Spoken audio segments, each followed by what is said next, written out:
Ring laki ring bini ini kan maka sepastik cocok wah melarat harat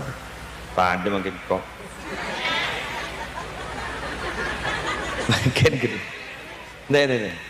aku rada mabuk jak ring bini ini mon mikir ngakui perasaan mon ring laki mon mikir ngakui akal kan dia bela tak bisa kan perasaan ben akal lebih popolong ada mama yuk jauh nyatanya jauh kok ya iba aku ada mah mondring lagi kan dari kemontar jalanan sepenting lah sotnya bersih yang kui mangkat sebini jaring perasaan corak lemiring menolong tegurong meneku HP guru gak benih ke main meloloh keruak plus kaca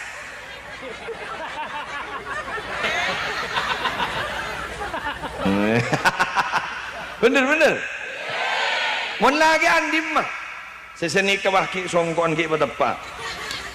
iya tak tepa iya cong bincong iya lah temu ipa polong ada rumah tak bis ingat tuan rumah nikah makin mon si bini pak berkata pengaria jajan pengaria dekik pengaria monin kiai pengaria mon selake motam Allah dapat lah badah ya mau lah dapat aku tu badah pakai pesen setan tu saya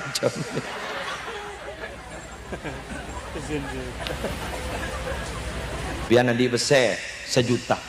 elang 200 kurun bini an saya pikir 200 seelang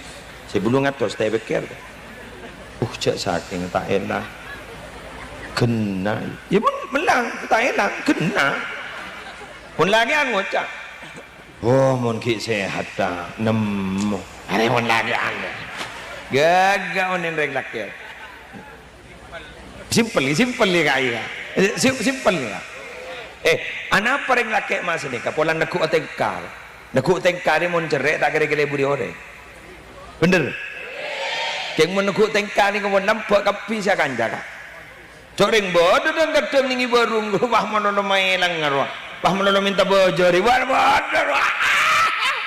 Allah orang ngapar wah. Pak menolong minta bojori, Pak menolong, aneh tak neng dari mana neng dari, penami beda semajan, Pak ngap mata ingat. Beda. Sengka siapa hari kemudian kata gini kan?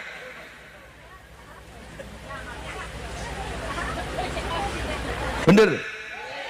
mondreng neguk tengka ni kan? Mun lampak gagak cak orang cuba mun orang lampak berada bu orang takut saya rasanya tidak kasurat uyubuka fil baraya wa sarraka ayyakuna laha ghita tasattar bisakho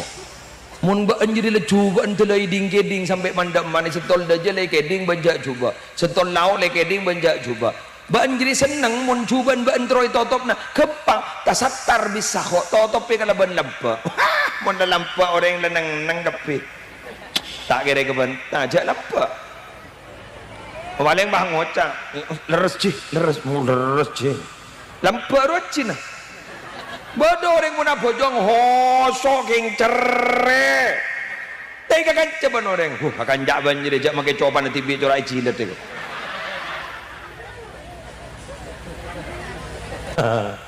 merekam mun dalam istilah Al-Quran tanangnya kalau ngaki ke era aduh cer merekam alhamdulillah terlampak pokok lampak lah bismillah boleh tak teroma atau kesambian lampak ni ngak napa terserah pun terlampak nak poton mulai tertireng bagus lagi terutama mbian namen kebagusan ke lembaga pendidikan dan ke pondok pesantren insyaallah mbian potran bekal tertireng mulja amin.